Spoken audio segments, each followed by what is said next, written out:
नमस्कार.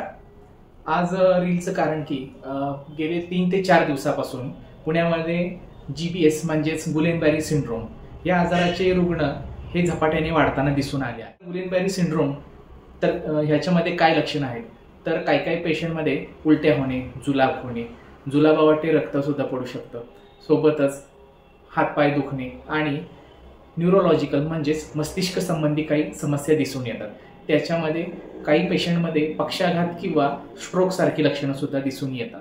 आपल्याला GBS होऊ नये असं जर वाटत असेल तर याच्यासाठी आपण काय उपाययोजना करायचे तर ह्याच्यामध्ये उपाययोजना ह्याच आहेत की आपण घरातलं अन्न खावं, भाज्या फळं ही धुवून घ्यावीत, नॉनव्हेज हे शक्यतो तर टाळावे.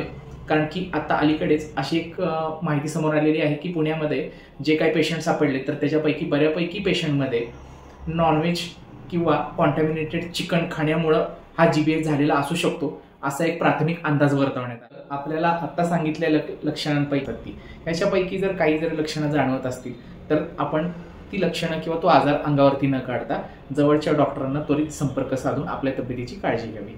धन्यवाद.